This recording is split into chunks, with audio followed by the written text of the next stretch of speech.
Welcome, everybody. I'm Maury Weinstein, president and co-founder of System Source, and today we're broadcasting from beautiful downtown Hunt Valley, where it's overcast, although a better day than yesterday because I spent 2 hours in the dentist chair, so it's okay. Today's topic is step-by-step security defenses, and we'll look at the top 10 breach scenarios. We'll actually go for 12 if we have enough time. So I hope you enjoyed today. I have left my phone number right here on the screen in front of you. And if any of you want to chat or have something on your mind or anything I should know about from our work together, don't hesitate. We hope you're enjoying your pizza, better than my salad. And if you haven't received your pizza, Domino, not perfect yet, but please check your front door or reception desk, sometimes the same place. And then contact Mike Jones at mjones@syssource.com. Thanks, Mike, for putting together today's event. We'll be in presentation mode until the end, and don't hesitate to view the webinar in full screen mode. You'll see plenty of data today that might be viewable only in full screen mode. Questions are fine. Do use the question box, and we'd love to talk to you about that. Hopefully we'll have time for questions, and then there'll be an evaluation just after the webinar finish. We appreciate your comments. It helps us improve. This is the System Source wheel. I thought we'd go to commercial for 20 seconds, and then we'll get right into the meat of our presentation. Our clients come to us generally to help them mature their IT or audiovisual maturity. We do that using the resources of our Learning Center. Learning Center has been in existence since 1983. We've trained over 300,000 people in our Learning Center and continue to do so largely virtually today. Presentation Systems is where we keep the folks that do all of our audiovisual work. So all the Teams rooms and similar are all done in that area. We have a group of 12 people who just think about audiovisual services. Consulting is where we keep our heavy hitters. These people do our security assessments. All of our cloud migrations, all of our on-premises upgrades are done in this area. Cloud services is code word for our data center. We have a data center in our Hunt Valley headquarters, but much of our work today is done at Azure and AWS. Service and support can be done two different directions. One is reactively, where you call us when it all falls apart. We still do a little bit of that work, but most of our support done today in managed services, which is a completely proactive situation where we manage systems on a fixed cost basis. If we maintain efficiently enough, there may be enough money left over in the budget to refresh the environment once in a while. We do have our configuration headquarters in our headquarters and our distribution center here in Hunt Valley. That's System Source today. On behalf of the 70 of us, we say thanks for coming. And if you haven't enjoyed our computer museum, it is a large computer museum. It's actually the second largest computer museum on the East Coast. And we'd invite you to bring your staffs in or come in with your families. We do give tours 7 days a week. Our IT management series doesn't stop here today. This is the one we're talking about today, but there's plenty of others in this series, including lessons from Verizon's analysis of 30,000 security incidents, IT management, what to retain or outsource, plenty of other good ones here. I hope you'll enjoy another one if you see something that interests you. Just keep an eye on your on the web screen, syssource.com, or your email screen for future invitations. The upcoming webinars that are scheduled are 3 of them, starting with Azure, going to resilient security, and then wandering over to difficult Wi-Fi environments. Those are the 3 coming up in October. And you're welcome to register anytime at syssource.com. It's right on the front page. The agenda today is 3, finding your security comfort level. We'll talk about that, including at home. The 12 popular breaches. We threw in a couple bonus ones that were reported to us, and helping top management make security decisions. Hopefully all of them will be of interest to you. First step in solving really any problem, any business problem, whether it be IT, security, or otherwise, is to face reality about the challenge and communicate a starting point. So we went to our staff and said our internal and client posture starts at red alert. Red alert means you've got to have eyes behind your head, and it's not an easy area to operate a business in. We've since declared yellow alert because we've made some serious inroads, and some of the data you'll see today will prove that. But having a concise management posture and direction is often a good way to start these types of projects. The first agenda item is seeking a security comfort level. This is an interesting management discussion that says, how do you match the available technologies, many of them you see right in front of you here, the solutions and technologies, with the culture and risk profile of your organization? So creating a match between the technologies and solutions and your company's or organization's desire for risk or risk adverse desire is an important step. Every company is different. So, for example, if you bank or invest with Fidelity Investments up there in Towson or online, you know that the folks at the Towson investment office are very well trained, very professional, nice people, and they work at about half speed because security has pinned them down really hard. When you're managing $7 trillion of other people's money, you probably would secure your environment like Fort Knox also. So they're probably working at 50% productivity, and that's just the way it is. So every organization has a different risk comfort level. And for us to talk about that with you in our quarterly business reviews or wherever is an important step to understanding what the next step is in security protection. So here's some right here in front of you. These yellow ones, by the way, are the basics. These are the ones that say if you don't have these in place today, you're going to have a bad day shortly. You've got to wake up in the morning, and these have to be in place solidly. Your disk encryption's got to be in place with all the reporting that notes whether disks have become unencrypted. Your conditional access has to be in place. Your 2FA has to be strong. All of this has to be in place in order to wake up in the morning and declare, some IT security. So those are some of the basics, and we can talk about that anytime. We also have, at System Source, have plenty of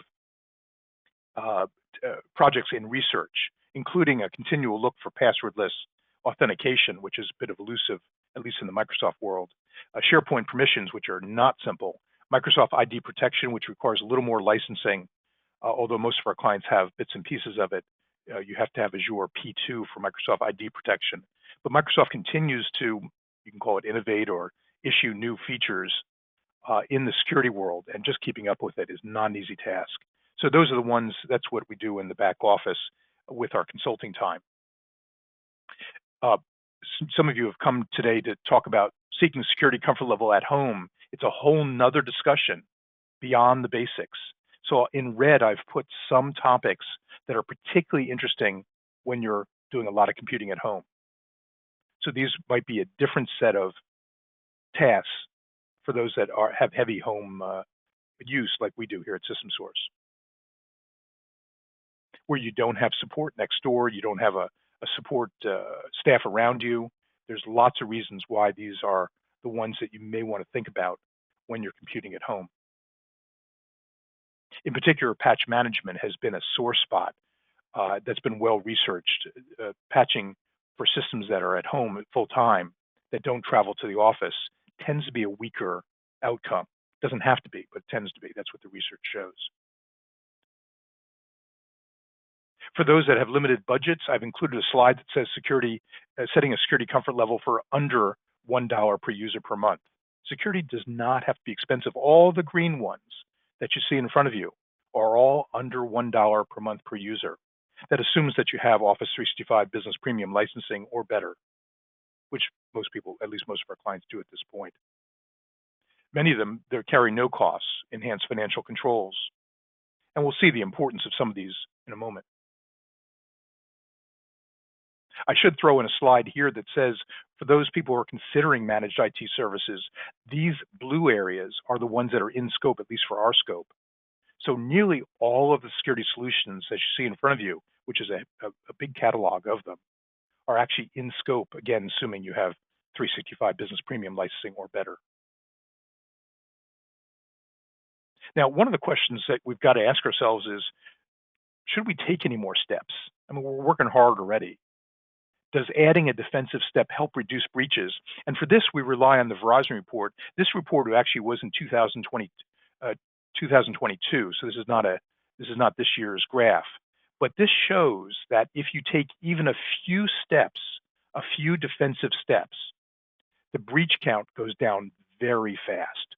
The hackers do not like to work hard. There are plenty of soft targets, and the key is for us and all of us here on the call not to be one of those soft targets. So even a few steps, even a few defensive steps, starts to bring down the number of breaches very fast. You don't need 20, you don't need 15, you don't need 10. You just need some of the key ones, 0 to 5. So there is hope, is what this graph tells us. Let's jump right into the 12 security incidents that have been reported to us and then source them down to a solution or two, something we can focus on. Number one, payroll fraud. I suspect all of you are familiar with this. This is an actual text that came into one of the CFOs at one of our major accounts. The text says, I recently switched to a new financial institution, need your assistance, update my payroll, my paycheck direct deposit. All of you have seen these kinds of texts before. Now, this CFO is a sharp CFO, long history, decades with his company, sharp, focused, caring. And this is the email, unfortunately, that he fell for. It caused only a 4-figure loss at this size account. That's loose change. And here's the email he sent to me. And I'll be quiet for about 20 seconds so you have a chance to read it, starting with, yeah, it won't happen to me. Go ahead and read it.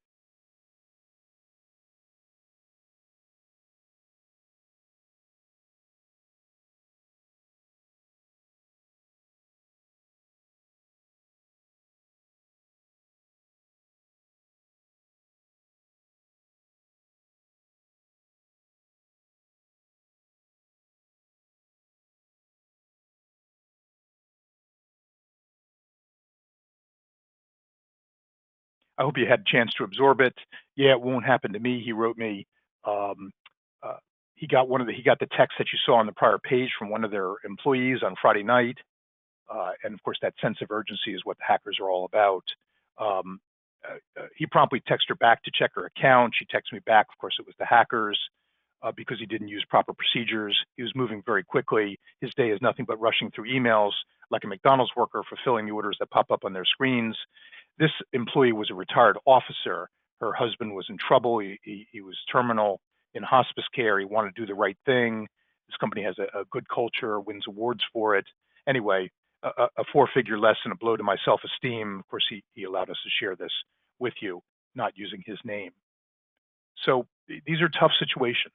You know, you're up against hackers that know what they're doing.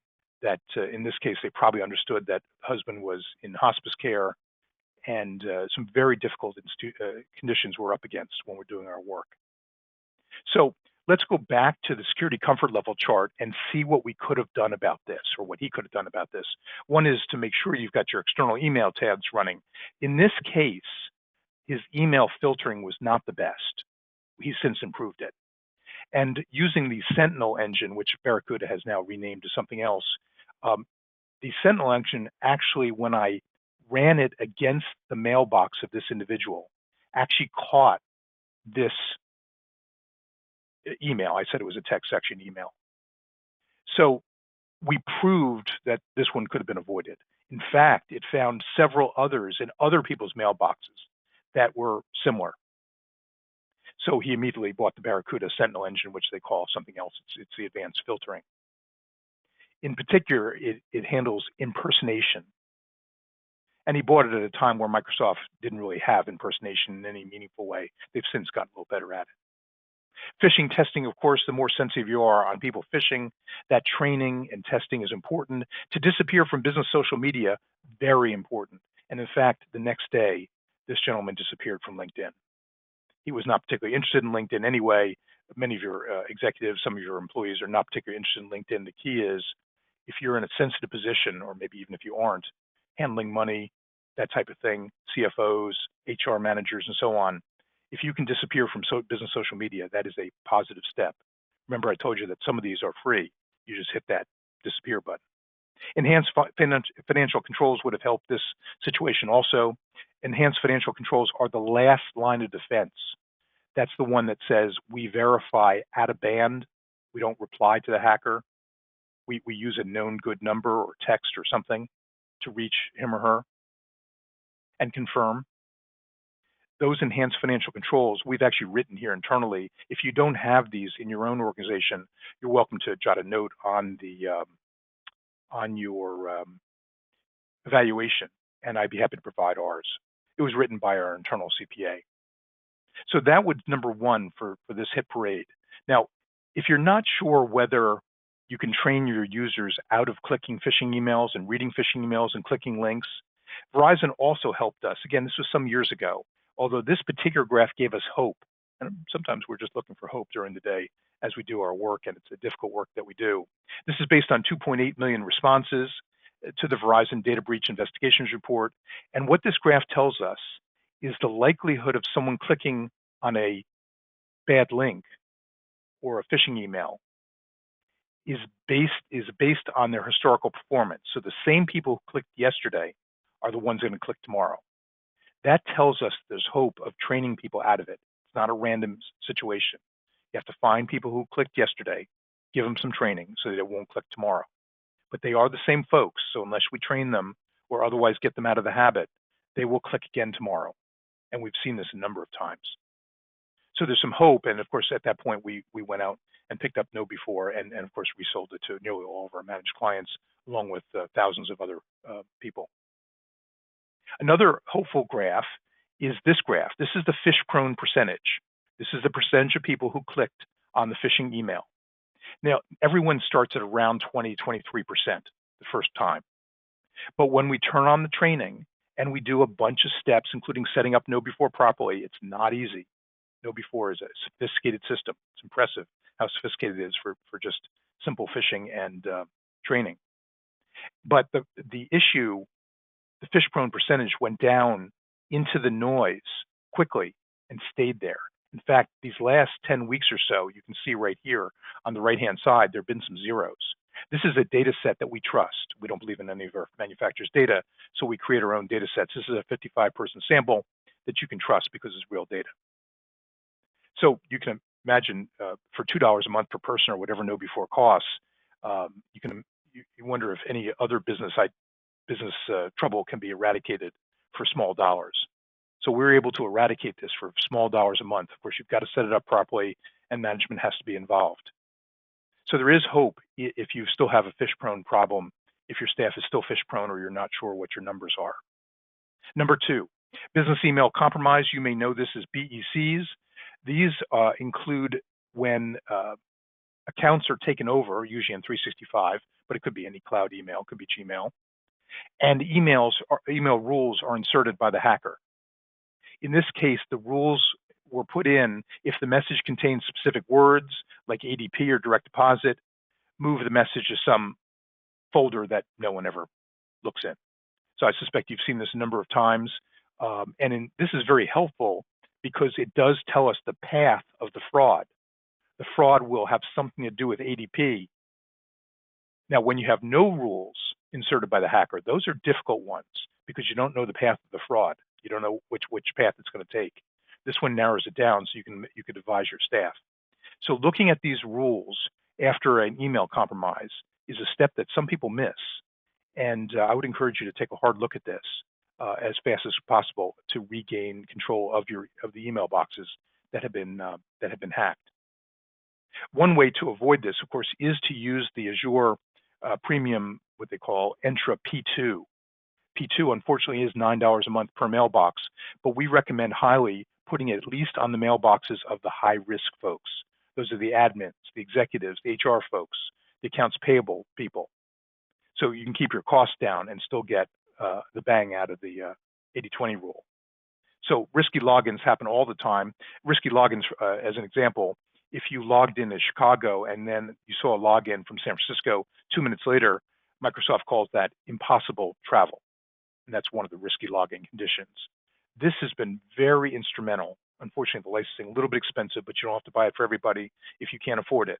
Has been very instrumental in this graph that you see in front of you. This is a graph of fraudulent logins by quarter. This is our internal data. And you can see in Q4 2021, there were 10 fraudulent logins. However, the numbers have gone down drastically since then. We've almost put this one to bed. I think Q3 hasn't finished yet. I think it may be 0. But we had 8 months right here with no fraudulent logins. That's a huge difference from the final quarter of 2021. Now, we're not taking credit for it all by ourselves. Our clients have bought better licensing. They're using KnowBe4 better. There's lots of reasons why this number's come down. but giving up control of your mailboxes, especially executive mailboxes, not a good thing. But this one is looks like we can eradicate it. We're getting real close. We did have the president of one of our clients. He gave up his credentials and then waited 2 weeks to tell us. So there's still trouble around every corner, but it looks like it's less trouble according to our internal data. Number three, email compromise where the customer was defrauded. This is a tough one. I mean, defrauding your own customer. Now, of course, you're not doing it, but the hackers are acting as you, is not a good situation. So this resulted in a six-figure loss. I think they ended up splitting it with the customer in order to retain the customer, but I think it was still six figures on both sides. In this case, the hackers accessed and read the email. Fairly routine, we see that. That has to do with what we just talked about with the business email compromise. The hacker then contacted their client, who they previously quoted, because the hackers are reading and writing English much better than they used to. So they're reading the emails. They saw a client had been quoted, and then they asked the client for a deposit and asked them to send it to a fraudulent account. Now, you'd hope that this would never happen to any of you, but these are all real stories that we got very close to and help clients out of it if we could. Number four, fraudulent invoice submission. In this case, the manager's email account was hacked, just like the business email compromise we talked about earlier. The hackers watched her emails for financial transactions, and they found the process for cutting POs and approving payables. So they created a fake invoice, unfortunately, from a legitimate company. That company actually was their ex-IT company, and forwarded to her account. They filled out a required form because they knew what form that was. They found it in an older email. They forwarded to accounting with her approval because, of course, they took over her box. And in this case, they lost 5 figures because accounting followed the process and didn't have all the controls in place. That's number four, fraudulent invoice submission. Number five, payment diversion. Vendor payment diversion is a popular one. This was a substantial loss, and the client was too embarrassed to tell us how much it was. Again, the account was breached. The hackers sent an email to the large vendors that they found in the email itself, requesting bank account change. Hackers created rules moving the verification emails that came in from the vendors. Some of the vendors were smart enough to reply and say, is this really you? Well, of course, you can't do that because you're just talking to the hackers. You've got to use an out-of-band prearranged channel or phone number to verify. By the way, there are some insurance companies that today, if you don't use an out-of-band verification, they're not interested in paying the claim. And these are major companies. So this is very important to have people use out-of-band verification, prearranged methods, not the ones that come to you coming from the hackers. The vendor verified the bank account change with the hacker via email, which we just talked about. It was completely the wrong procedure. And then the vendor wired the payments to the hackers. Substantial loss in this one.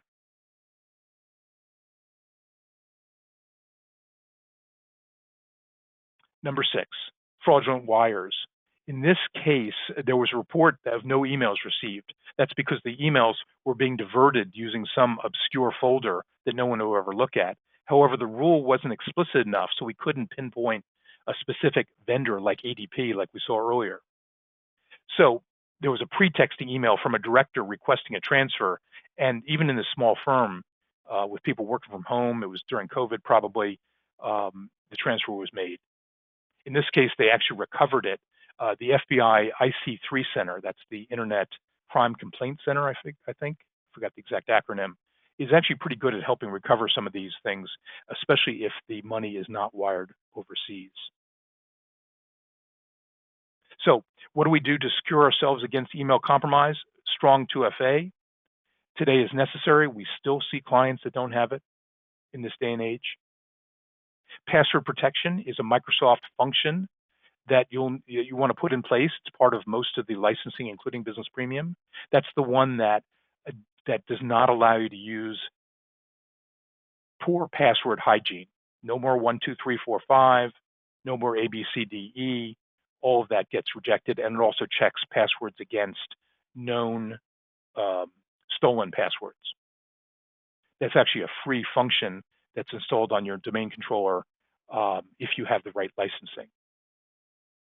Email compromise recovery refers to the 14 steps or 15 steps necessary when you lose control of your mailbox. There's lots of steps. If your number of steps that you've written down is not 15. Put that on your evaluation. We'll get you the email compromise recovery procedure. It's got to be executed fast, so it's got to be down on paper, and everyone has to understand it. We've gone through this procedure a number of times. Enhanced financial controls we talked about, disappearing from business social media, phishing testing, risky login alerts is that $9 per user per month package we talked about earlier. And of course, a strong conditional access policy, which keeps your risk down. If you don't have non-US logins prevented, then of course the whole world can take a shot at you. So those are just some of the pieces of the security comfort level chart that should be in place to secure against email compromise. Let's head over to web forms. In this case, it was an HR web form that didn't have any authentication on it. So the result was a paycheck diversion. Unfortunately, it actually was the top person at this particular organization. The hacker used an unauthenticated web form requesting a payroll account change. HR then processed it without verification. And of course, the disaster happened after that. So what do we do to secure against web form fraud? Make sure the advanced financial controls are in place. That's a last line of defense when everything else fails. And penetration testing, of course. More and more of our clients are doing penetration testing every day. They don't do penetration testing every day. They've chosen to do it more often. And that tells you, that would have picked up, I would assume, a unauthenticated web form easily. Number 8, protected information sent to others. This is actually on the upswing according to Verizon's data breach report. In this case, protected information, often healthcare. In this particular one, I think it was healthcare, was emailed to the wrong party. Whether it would be malicious or accidental probably doesn't make any difference, because remember, once protected information gets emailed to the wrong party, it cannot be recalled.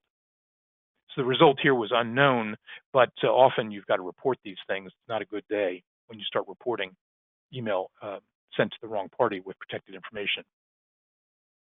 In this case, email encryption could be a solution. Data loss prevention is probably the one you want to spend time on. Microsoft is spending a lot of time on data loss prevention. It is free if you have business premium software. Many of our clients have it set up, but they don't have it turned on. I mean, there's various scenarios here that are not pretty. But making sure you turn that on. Remember that Microsoft has pre-canned DLP policies, including HIPAA, including protected information, including social security numbers. So some of this stuff doesn't have to be as hard as it has been in the past. So turning that on is very important. That is on the upswing, according to Verizon. Number 9 talks about a healthcare ransomware incident. Many of you probably saw this one in the newspaper. It was a while back. The result happened, 200 computers needed replacing.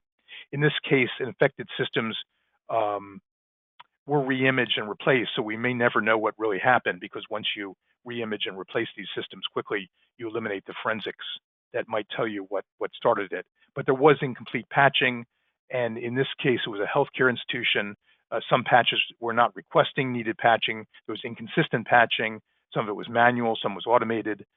Those of you who manage patch processes know that there are 7 ways to patch, and we've got to be good at all 7. It's not a pretty sight, very boring work, but it's got to be done.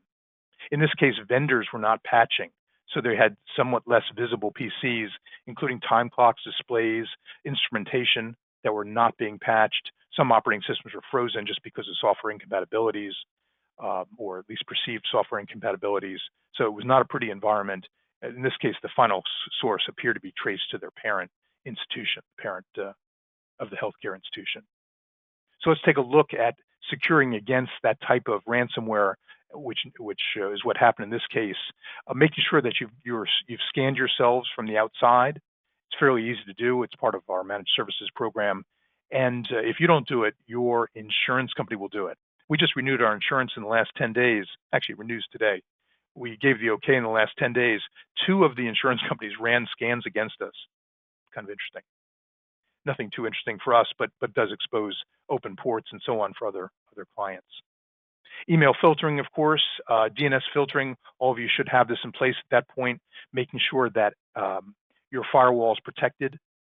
If there is any malicious activity going to malicious websites, for example, DNS filtering should stop that. The only problem is it only works at your firewall. you've got to make sure that people working from home also have DNS filtering.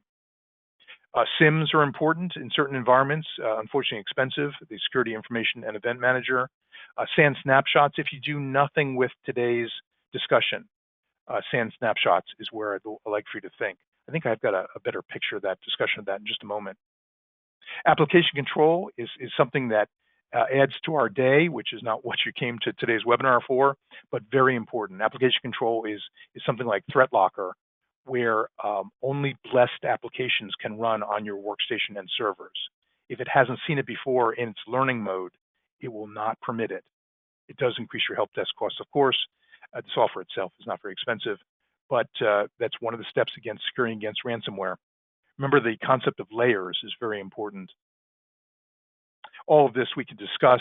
Even antivirus management is so obvious, but we do see plenty of environments that have spotty AV management where something's happened and 10% of the systems no longer have antivirus. If you ever have to restore, of course, a dedicated backup server is important. If you ever have to recreate your workstations at a moment's notice, which this firm had to, a prearranged secure workstation image is very important, and we do that for all of our managed clients, is to have an image ready to go in case there's an emergency. Now, if you're not convinced of the need to patch quickly, the latest Verizon report says that at 55 days, half the vulnerabilities are still not patched. Now, you may say, well, we're busy, and in the enterprise world, we've got to have patches that are well researched and tested. Well, that's well and good. The only problem is two things. One is that there's another insurance company out there that actually docks your claim at 45 days after the patch was released. So if your claim was due to a certain patch and you didn't apply it, the claim is down, I believe it's 50% at 45 days. I'd have to look that one up. And it goes lower after that. So they're not paying very many claims if this data is true, and Verizon's data usually is pretty good. Now, the second reason why 55 days is not fast enough is that the first scan of the KEVs, those are the known enterprise exposure, KEVs are the known exposure vulnerabilities, right? Those are the tough ones. So the first scan has a median at 5 days. So we're patching on average at 55, and the scans start from the hackers at 5. You can see the mismatch. Now you can get a picture of why hackers can have the upper hands if we're not patching quickly. Now, one of the things I would ask you to think about, if you don't already, is having patch reports that are checked, not patch reports, backup reports that are checked on a daily basis. So here's our backup spreadsheet. This is a little snapshot of probably a 1,000-line long spreadsheet. So every day, our managed clients' backups are checked. Every job, every day, because all of you, I think most of you are IT folks on the webinar today, know that one of the dirty secrets of IT is that if you don't check your backups, they stop running. It's been true for decades and appears still to be true. So checking them on a daily basis and documenting that. This is just a little excerpt from our large spreadsheet that we show our customers during our quarterly business reviews, our managed clients. The other thing, of course, is your patch reports. Patch reports are not easy to develop. This particular one shows 94. We know that patch is a bit of a lost art because as we take on new clients, we do a before and after patch score. The before patch score, 35%, is about as high as we've ever seen. Now that did, in this case, it increased to 94% with some attention, only takes a couple weeks. A lot of heavy lifting, a lot of boring work goes on, but we know it's a lost art because our new clients are coming in the 35 area. I told you about SAN snapshots earlier. I knew we would get to this slide. Making sure that you've got SAN snapshots in place for fast restores. This assumes, of course, you have a SAN, so that we can restore quickly in case there's a ransomware or other type of incident. These SAN snapshots go back much faster and much more reliably, and that's why we rely on them very heavily. So if you do nothing else with today's presentation, please absorb the SAN snapshots and check your own. Number 10, emails read after termination. In this case, we received several reports of emails in the customer's sent items, the terminated employee and sent items after the termination. Not a good situation. So in this case, the customer needed better exit procedures, including severing active sync, 2FA, app password removal. There's a bunch of steps that go in here. If you don't have the set of steps needed, now's the time to develop it. You've only got a few minutes during a nasty termination to make sure all these are in place. Turning off the account is just not enough these days. So securing for terminations involves a exit and entrance procedures that are well rehearsed, and this just happens to be our page, including the finesse down here at the bottom is what if somebody emails a departed employee, what message do they get bounced back? That type of detail is the kind of detail we slave in our managed services operation. Here's a bonus, number 11, the MGM hack. Of course, we were not involved in this one, resulted in $100 million loss. I think that was the largest loss to date, if I remember correctly, or at that time. Hackers used LinkedIn to identify a current MGM employee, assumed their identity, called the MGM help desk, and yielded their Okta and Azure credentials. So in this particular case, the solutions would be making sure that you've got self-service password set up. If any of you do not have self-service password set up, I'd implore you to do that, partly because when one of our clients calls us for a password change, how do I know who they are? They could be anybody. So all of our clients have been migrated to self-service password, including our managed clients for which the installation is actually free. It is included in Business Premium if you have Business Premium licensing or higher for Microsoft, and there's third-party vendors also. So making sure that you've got self-service password set up, conditional access, of course, in your 365 area, risky login alerts we talked about, that's that P2 $9 a month package, and disappearing from business social media. If you can't be found, the hackers will move on to somebody who makes it easy on them. The last one today is Uber's system intrusion. Again, we weren't part of this one ourselves. This was a bad one. The hacker, young guy, purchased on the dark web credentials stolen from an Uber employee. A lot of the hacking goes on based on credentials that were stolen and purchased on the dark web. The credentials failed because the account had 2FA, but to overcome this obstacle, the hacker contacted the employee pretending to be Uber security, asked them to prove their notification sent to their 2FA. The hacker then sent a flood of MFA notifications. I think it may have been in the middle of the night. To end this storm, the Uber employee decided to approve the MFA request, and now the hacker was in. So they compromised the Slack channel, and of course they had to announce the breach to the company through the Slack channel, which caused some alarm among all their employees. They connected the intranet, they accessed their privileged access management system, and perhaps worst of everything, they actually know what the Uber's bugs are in their security bugs because they access the security bug bounty system that listed open vulnerabilities. So if they got in, and they perhaps could get in again because they know where the open vulnerabilities are. This was a tough one. So against system intrusion, you want strong 2FA. Make sure that it's not something that yields to 2FA fatigue. Penetration testing, of course. Application control we talked about already. Having a SIM to consolidate all the data coming from your firewall and your workstations and your servers and your antivirus and so on, and making some hay out of it to understand if some intrusion has been found. So those are the 12 that we've taken a look at. Hopefully there's something there that you can sink your teeth into. I promise you today also to see security through management's eyes. What does that mean? Well, first question is, who's going to do all this work? We'll answer that in just a moment. But anytime you buy new software or new hardware, new instrumentation of something, make sure there are budget amounts budgeted for future lifecycle management. So security expenses go on for the entire lifecycle of that hardware or software or instrumentation. And just the upfront purchase is a small part of the lifecycle costs. So make sure that you've got the budget in place to cover security for that purchase forever. Formally listing security risks assumed by the organization. If the organization says, no, we can't afford that, to have a formal list of what security risks were assumed by the organization. Very important for top management to know where you stand. Your role is important in selecting cybersecurity insurance and also the limits. Prepping the security metrics, especially the ones that you need to keep compliant. The insurance company will require certain metrics and certain pieces to be to be kept in compliance.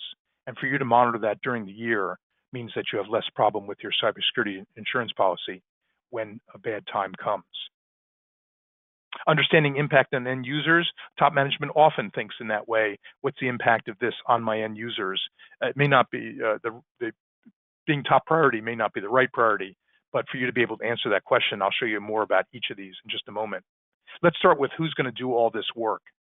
So Gartner, which you know is sort of the grandfather of research in the IT industry, offers us a couple charts. They call it the run, grow, and transform model.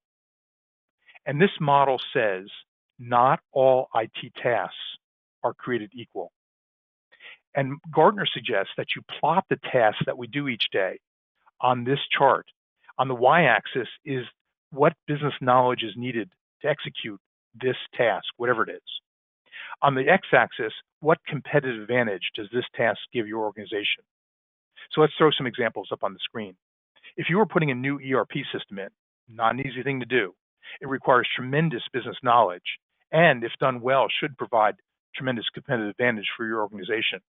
So it would be in the upper right-hand corner. If you had a new ERP system or a new dashboarding system, those would be in the upper right-hand corner. If you were doing backups or managing your 365 portal, that requires less business knowledge. I don't have to be as intimate with your business. And also doesn't provide much competitive advantage. Nearly everyone does it or should. They would be in the bottom left-hand corner. Backups, managing 365, that type of thing. So then Gartner overlays the run, grow, and transform model. Run is in the bottom left-hand corner, grow is in the middle, transform is in the upper right-hand corner. And the task, remember the ERP system installation in the upper right-hand corner? Gartner says you own that. That's yours. That's your project.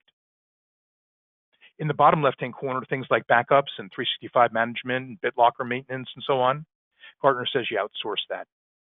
That's a run category. In the middle are all the activities that we do together. We partner, sometimes we do it, sometimes you do it, sometimes we do it together.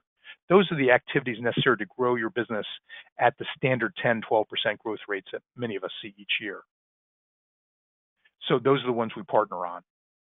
Now, there's other interesting things about this chart, including the fact that management is calling you and emailing you all day long, asking about your transform projects in the upper right-hand corner. The only problem with that is that much of the money and personnel are tied up in the run activities, especially if you didn't outsource them. So there's a bit of a dichotomy here that makes our jobs rather stressful, where management's asking all the time about the transform activities, but the money and the attention and the dollars and the people are tied up in the bottom left-hand corner. The other interesting thing about this chart is that you would hope that run activities drop over the years as we get more efficient. Turns out the data doesn't support that. Those run activities sit at about, I don't have the percentage in front of me. Those run activities sit about 65% of overall IT spending, no matter what year it is. Grow is about 20%, and over time, transform is about 15%. Some people say, including Gartner, that says our ability to take dollars out of run and move them to transform, if we can, is a key ingredient of success. So I'm going to leave that chart and move on to the next one that says we talked about helping management set limits for cyber insurance policies. What policy size should you have? Gartner's latest data from the FBI IC3 Center, that's the Internet Crime Complaint Center, says 1.1 million if you insure at a 95% confidence level. By the way, this is after ransomware negotiation, not before. So those kind of limits, they don't look very large, especially compared to some of the organizations that are on today's webinar. However, getting more than 1.2 million, 3 million of cyber insurance, not easy these days. For us to have 1 million, 3 million in auto insurance or warehouse insurance or anything, that's easy. But the insurers are very timid on extending for medium-sized businesses any more than 1, 2, 3 million. I talked about making sure that whatever security work we do, whatever metrics we have, are put in place for management. In this case, this is a quick glance dashboard that we built ourselves. It is actually 66 lines long. What you're seeing is just a little snapshot. And we are able to rate our managed clients against best practices using Quick Glance dashboard. We actually have two of them, one for security and one for infrastructure. So at a moment's notice, you know where to go next and where you've been and what type of risk the organization is assuming in yellow and reds. There's actually a board version also in case you have to present this. I presented this to some of our customer boards over time, and there's a mini version for boards. We talked about the effect on end users. What's the effect of a higher security posture on end users? You would think that intuitively it's kind of terrible, that security is something that makes end users crazy and lowers their productivity. Well, we've got some data. You're actually looking at our internal data here, ourselves. This is tickets per workstation per business day. We consider this a productivity metric because if your clients are putting or your employees are putting less tickets per workstation per business day into the system, they're probably spending more time in non-IT areas by definition. So even though the world of security has gone nuts since the base period of 2016 here on the left-hand side, we've seen a 31% drop, and you're welcome to benchmark this with your own data, in tickets per workstation per business day over that 102-month period. So even though we've had work from home and back from work from home and every security possible situation, we've still been able to drop tickets per workstation per business day about a third over that 102-month period. So I'd be happy to talk to you about how we did it any time, but the higher security posture doesn't automatically mean that it's going to impact end users and their productivity. That completes our presentation today. Michelle Robinson from our Learning Center has put in some security specials, some discounts for security training. You know, we've trained about 300,000 people since 1983. I mentioned that at the outset of today's presentation. So training is one of our significant businesses today, mostly virtual. And don't forget KnowBe4. If some of you are having problem either procuring KnowBe4 or keeping it set up properly, it is not a small game. We do both services. So we do sell it and we also set it up in case you want yours reset up. We have a number of customers that have come back to us asking us to reset up from scratch because it wasn't achieving the attainment that you saw on the slides from earlier. So in summary, today's presentation, use disciplined processes to counter the threat. Remember that the top threat is what's known as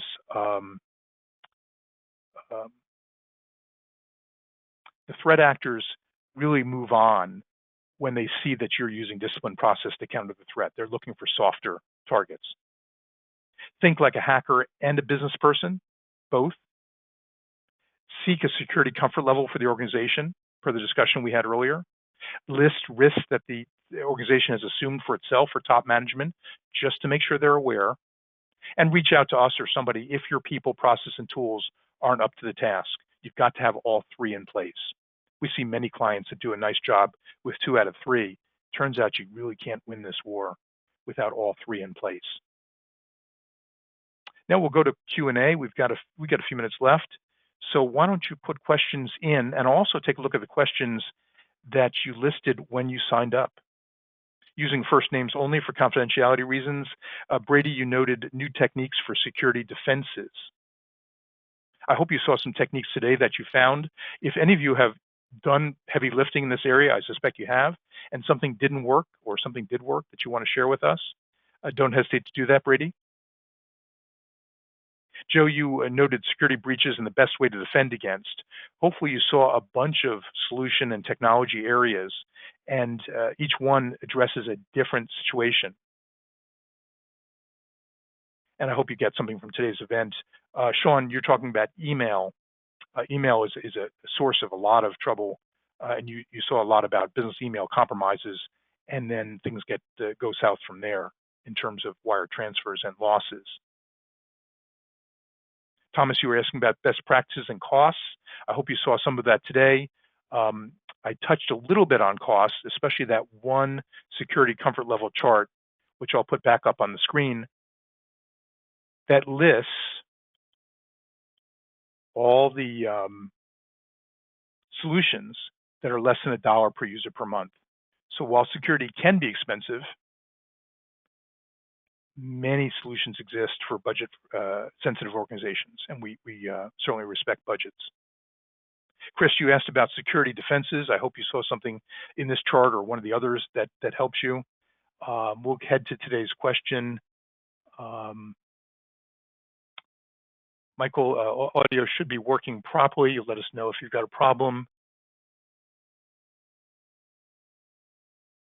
Thomas, you're asking what advantages are there for reducing operability in the name of security? What advantages are there for reducing operability in the name of security? I don't know exactly what you're referring to, Thomas, in terms of reducing operability, whether that is using conditional access to narrow your geographic range. You'll have to tell me what you're thinking about there, and I appreciate the question. I'll take other questions, and I'll be quiet for a moment while you prepare them.